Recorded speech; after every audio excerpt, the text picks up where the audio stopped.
Black people not yet fully emancipated. Businessman Alan Warner urges greater share of the national pie. Though very much a man in the news, businessman Alan Warner has kept a low profile and would not usually comment on any issue in which he is named. That changed on Friday, when he granted the Sunday Express an exclusive interview at his Corinage home. Warner, 74, spoke of his challenges in doing business in Trinidad and what he thinks is a monopoly of the wealth in this country by certain races. He feels strongly that Black people are not yet fully emancipated because they are not accessing part of the economic national pie. Is well known in Trinidad and Tobago as Prime Minister Dr. Keith Rowley's friend. They have been friends for over 50 years. He shot into the spotlight when the opposition asked the Integrity Commission to probe Rowley's purchase of a townhouse in Tobago at a discounted price from Warner's Inez Gate development. The Integrity Commission cleared Rowley.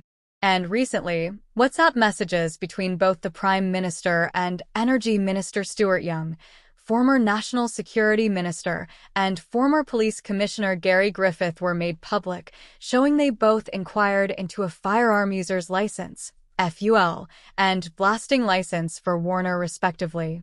Both Rowley and Young maintain there was no wrongdoing as they never sought to fast-track Warner's application, while Warner himself said he never asked for any favors. Warner told the Sunday Express that his success is not derived from any connections but from hard work and his vision from childhood to be an employer and not an employee. In his mind, he keeps the history of his ancestors at the forefront, noting that when Africans were brought to the Western world, they were the only people who were subject to horrific brutality. According to Warner, the other races who came to this land, from the 1%ers to the Indians, French, Creole, and Portuguese, did not face the torture and horror that Black people did. He said in Tobago, there was a different culture because in the communities, Black people owned their businesses. But in Trinidad, they are employees.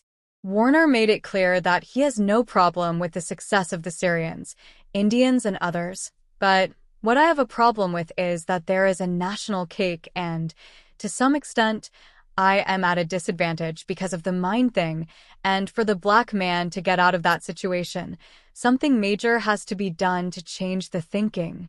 Re-educating Black youths. Warner explained how everything is related as he pointed out that people blame the violence taking place in the country on gangs from areas such as Beetham, Sea Lots, and other areas. He maintained that Sea Lots is a safe area, and having worked there for 2 years, he was never robbed. He recalled that he established concrete and asphalt plants in Sea Lots and in Beetham as he recognized the need for people to have an income every week in order to buy food and to survive. He therefore employed people from these communities. He disclosed that he met a former Port of Spain mayor and tried to advocate for training programs for the youth from the so-called ghettos so they could perform some of the jobs in the city. Warner said there is a need for opportunities for Black youth and re-education.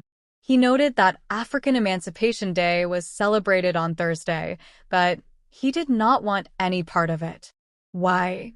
Because we have not been emancipated, slavery is still very present, he said. He feels it is also a mental issue as Black people do not step out to strive for more. He recalled that in Queens, New York, USA, there was an Italian man selling fish in a Black community, and when he asked the Black people why they were not selling the fish, they looked at him as though he was speaking Greek. Slavery is still very much there, in a different form, he said. Strategic businesses. Warner said there was great care in establishing his business in Trinidad. We felt that to be successful we had to be strategic because it was very competitive in terms of different races fighting for a share of the national pie, he said. When one looks around in Trinidad, one does not see Black people holding a major share of the national pie, he contended. Warner spoke of the major challenges he faced and the losses he suffered, citing an instance when his business bought a barge for almost $1 million to move materials between both islands. This was an industry that was attempted by Black people about 30 years ago, and on their first voyage to Tobago, the barge was totally destroyed. We knew about it, and we were very careful in the people who we hired to provide tug service, he said. Around carnival time this year, his barge was totally destroyed, which caused the company to lose part of a lucrative contract in providing aggregate for the ANR Robinson Tobago Airport terminal, he said.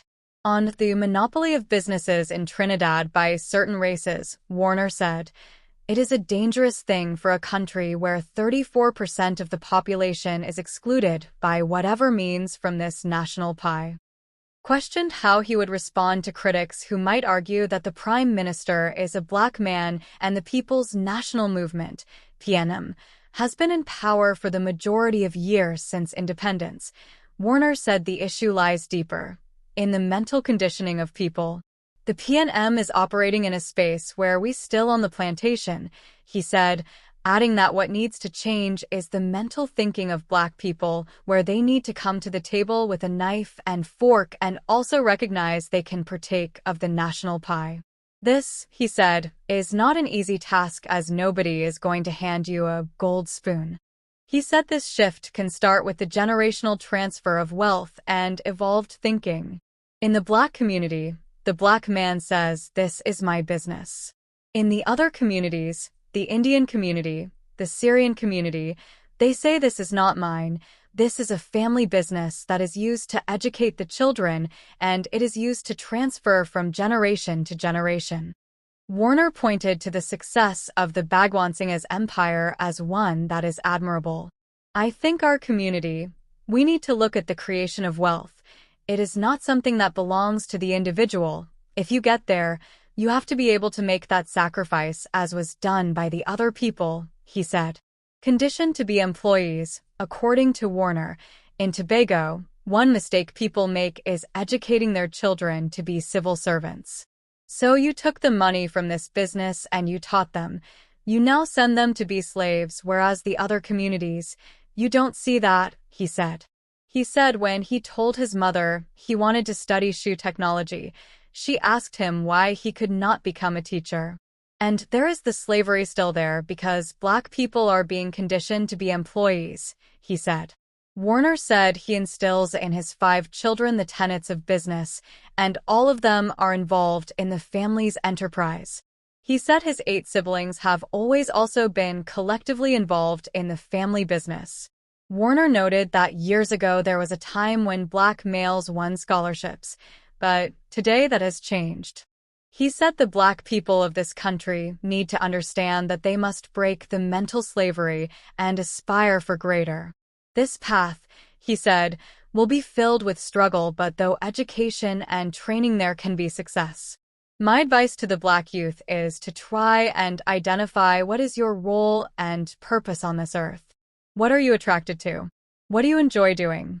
If you find that, then you must aspire to be successful at that," he said.